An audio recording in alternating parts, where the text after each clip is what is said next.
Greetings everyone, and welcome to LEGO Rewind, where we take another look at old retired LEGO themes. Today we're going for a trip.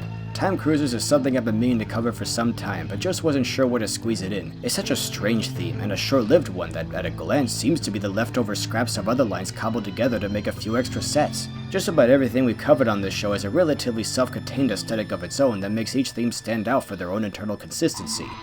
And they're all in there somewhere.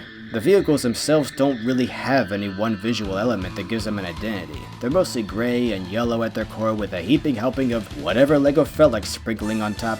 Stainless steel arrow fire engine, turbines, dragon wings, helicopter propeller, trailer with cosplays, and most importantly, the hypno disc, when spun at 7 miles per hour. Seriously, go watch this fan film if you have the time. It's amazing. I'll link it in the description. These are some of the messiest slapdash contraptions LEGO's ever made. I remember seeing them in catalogs and going, what in the hooey? What really made these stick out were the gimmicks. They had a ton of mechanisms, most of them completely exposed, but there's something kinda charming about that. Like, if nothing else, all these in-your-face elements do kinda congeal together into a unique vision. Rolling the vehicles made them spring to life with spinning rotors and flapping wings, and usually in very simple but clever ways. Frankly, they look like mocks. Really creative ones. They also included assorted hats from numerous other lines used for time travel, so this was a neat way to get accessories like the Ice Planet helmets if you missed out on those lines. And yeah, in case it wasn't clear already, this is a time travel story.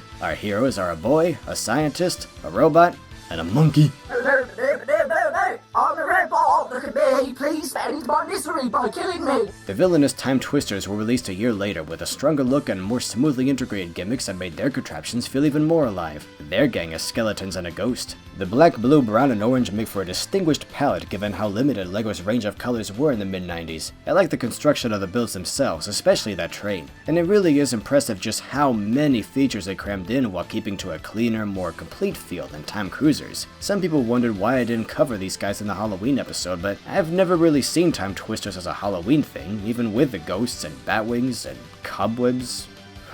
I felt this series deserved its own episode. That said, there doesn't seem to be much to the story. The Twisters want to mess with time, and the Time Cruisers have to protect the status quo. The articles from other time periods are really a gateway to crossing over with other LEGO products. It just made these one more thing to play with. And I guess that's all I have to say about these sets. There were only 7, over 2 years. But Nick, we aren't even halfway through the episode. What, are you gonna derail it like last time? Not exactly.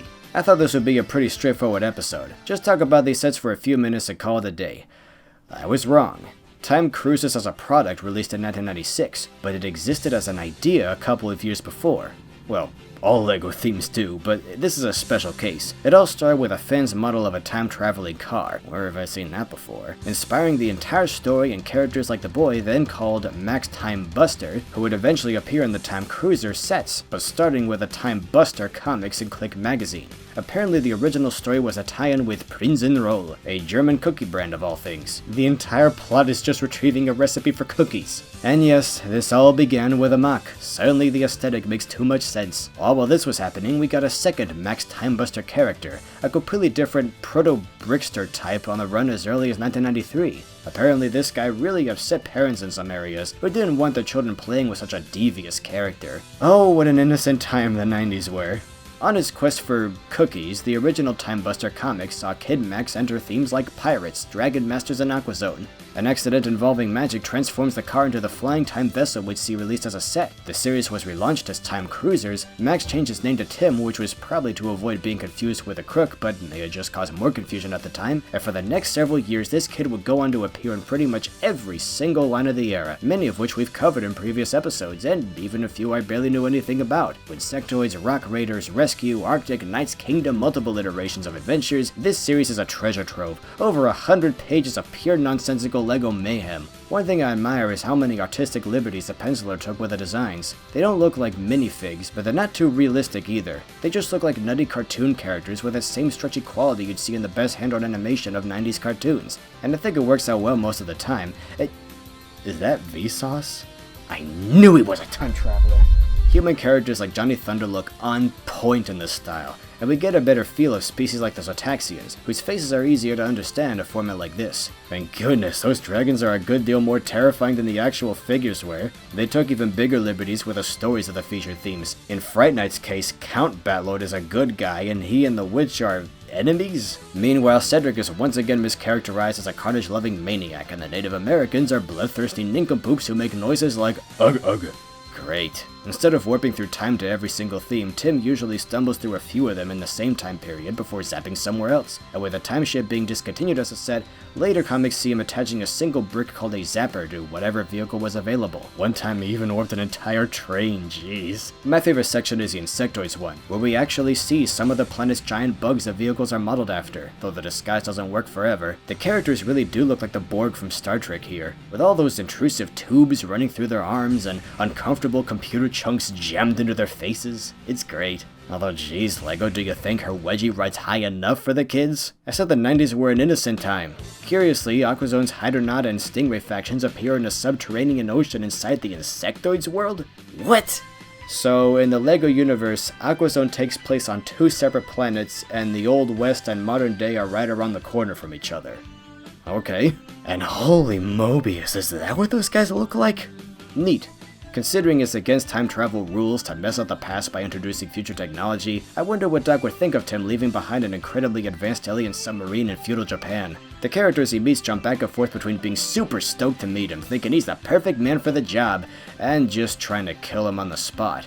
When he alerts these firefighters to a nearby fire, they completely ignore him. The heck is wrong with these guys? Do they have something better to do? It does stink that the Time Twisters never once make an appearance in these stories as the main antagonists, but it does free up room for the villains of these other series to shine. I could have seen this being a Kingdom Hearts scenario, with the Twisters teaming up with the local villains, manipulating them by promising to share their power or whatever. The comic ends rather abruptly with studios of all things, as Tim puts his vast knowledge and experience from all his adventures to work directing movies. Why not? I'm sure it wasn't always supposed to wrap up this way, and Tim was going to have other adventures at some point, but him settling down and becoming a filmmaker is hilarious to me, and I wouldn't have it any other way. Man, this is what LEGO Rewind's all about, is preserving LEGO's history, celebrating their crazy body of work.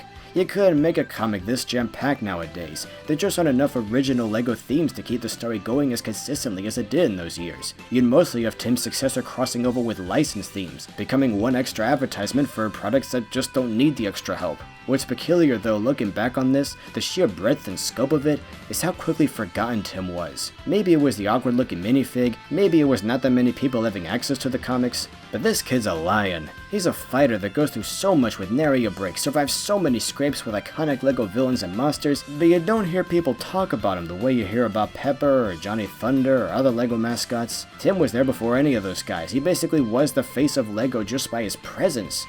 Well, except when it comes to the sets, by which his presence was incredibly limited, so maybe that was it. But still, that was a journey I wasn't expecting for this episode. You know, I only had 30 episodes planned originally. I kept putting this one off for some reason. It almost would have worked out perfectly as a series finale. If I really wanted to, I probably could end LEGO Rewind right here, cap it off with this gem. But we still got a ways to go. I still have a few older lines like this to cover, but I'm gonna break them up throughout this season, not bunch them together at the beginning. You know, mix it up. As of for today, if you want to support my work, please consider my graphic novel series Planet Ripple. You can buy the books on Amazon or read an early draft of the first book for free. Links to everything in the description. Next time, a first for LEGO Rewind as we shift focus to a licensed theme. Oh boy. Toodles.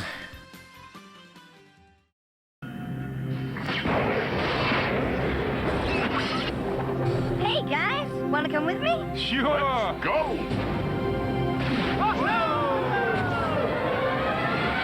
Very welcome to my lab.